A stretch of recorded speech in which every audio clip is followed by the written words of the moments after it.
I thought I'd jump on here and tell you about one of the most frustrating hunts I've ever been on. Uh, but before we get to my antelope hunt, question.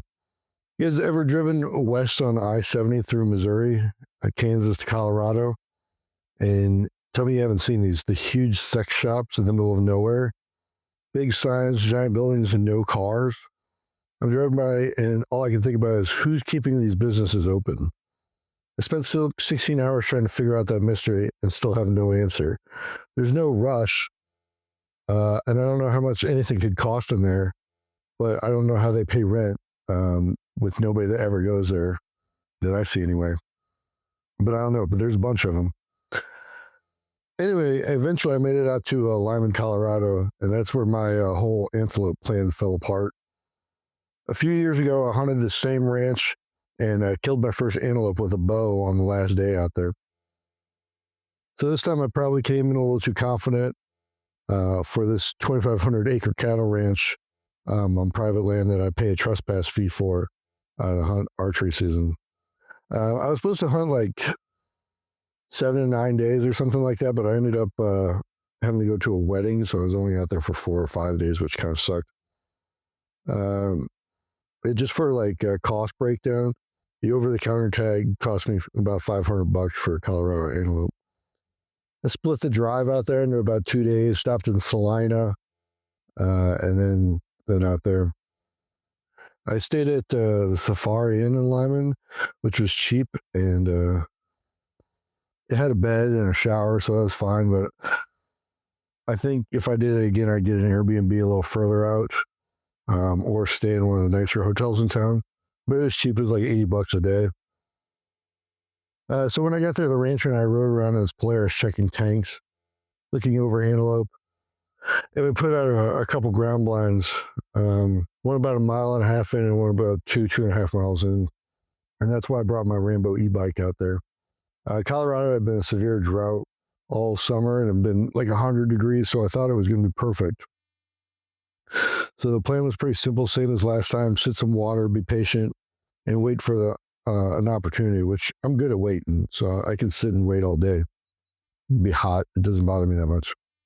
But the only problem for this is Mother Nature had a totally different set of plans out there.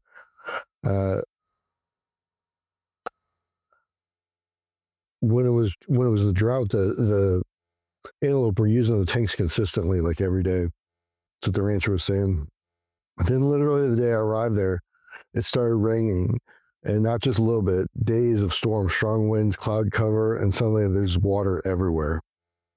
Every low spot's a puddle, and looking back, I think that was my clue. I should have abandoned the water strategy right there and gone to spot and stock, but I don't know, I was so hyper-focused on my original plan that I didn't do that.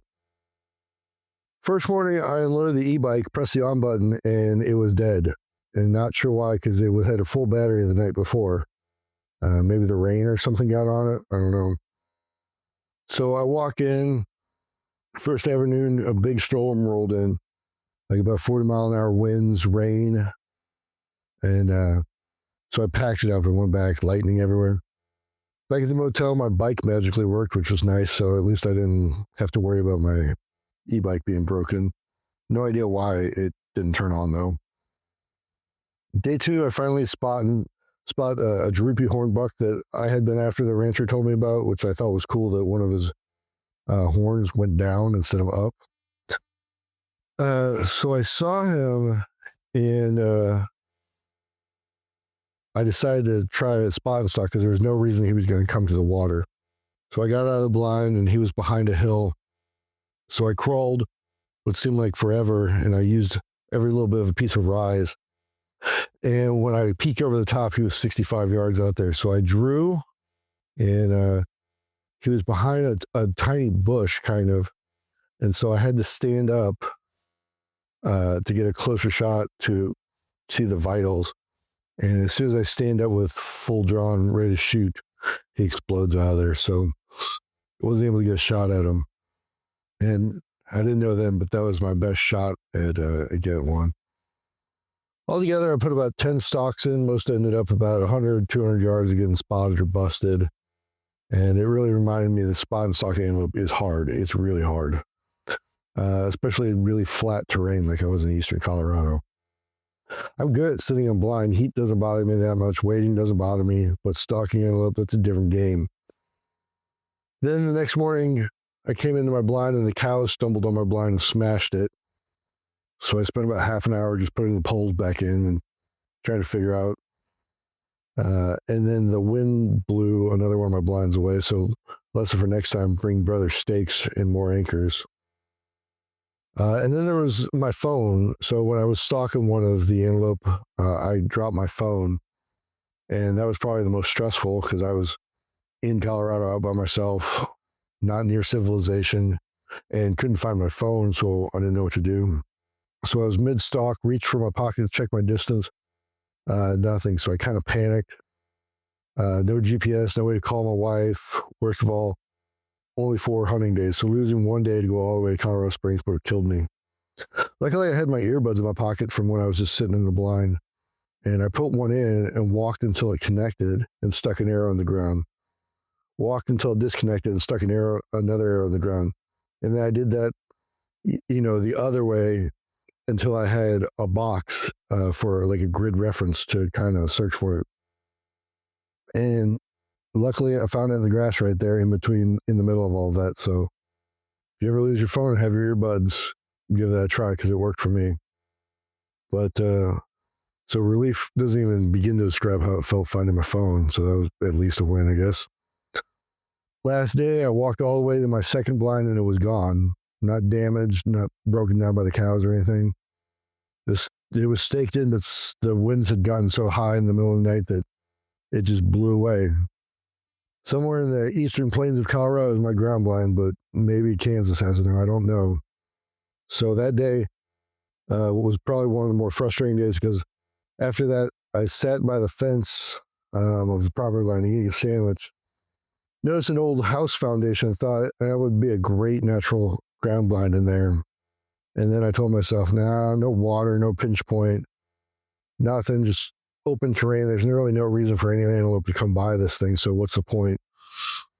So then I walked back down to kind of where I had the cart for my bike, and I was kind of just making sure it was still there too, along the fence line. And I looked up, and about 30 antelope were crossing the fence line about half a mile down. And so I just kind of ducked down and watched them. I was kind of figuring out where they were going to go and thought maybe I'd figure out how to get down there and stalk one of them. And then they just started sprinting my way. So I was by a water tank and the closest thing to me was a water tank and a windmill. So I went over there and stood in between the water tank and the windmill and kind of tried to camouflage behind that. And no shit, one of the bucks ran all the way to where that foundation was in the ground and stood at 20 yards and just fed around that foundation. So I would have shot one of those things if I had listened to my gut. But he busted me trying to put a stalk on him from 150 yards.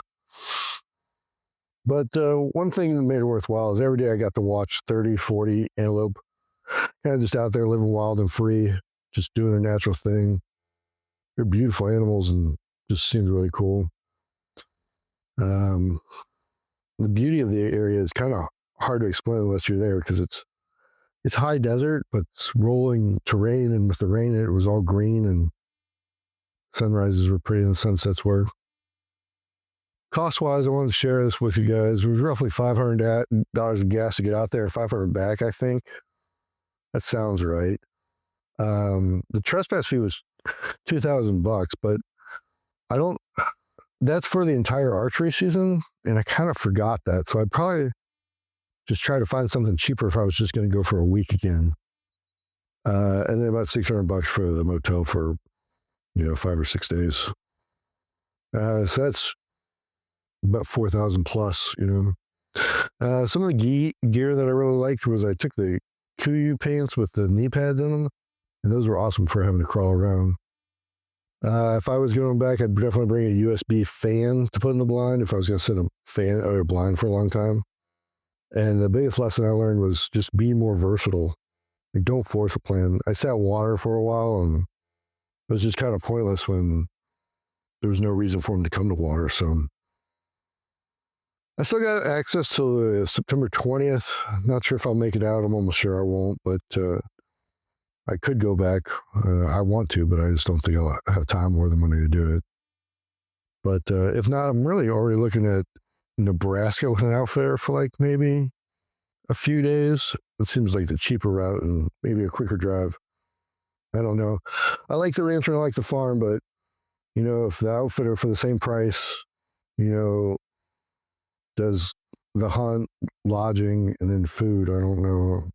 Usually I'm a real do-it-yourself kind of guy, so maybe I'll go public land, but I don't know. When I travel that far, it's kind of like, man, I want to kind of make this work and not spend a bunch of money on just coming home empty-handed. Here, I wouldn't really use one ever around here, but I like do-it-yourself stuff, but I don't know. Out there, especially for antelope, I don't really care that much. I just think they're cool. I got 7 points on Wyoming for antelope, so I need to make it out there one of these years. So no, I didn't bring home an antelope this year, but I had plenty of lessons learned, and now I'm motivated to go get one, next year or the year after, and I think that'll be cool. Started putting my cameras out for deer back here finally. It's been so hot, but got a few out. Got one buck on there, but I don't think he's a shooter yet. Need to go up to public land and start putting them out. And I don't really do summer scouting anymore. It just seems kind of like a waste to me, but start putting cameras out and gathering intel. A lot of the places I hunt aren't really good early season spots, so the cameras just kind of sit there until October, until the shift in the range happens. But they're already in place then. All right. Well, I thought I'd drop a note, and if you have any questions, let me know. Thanks.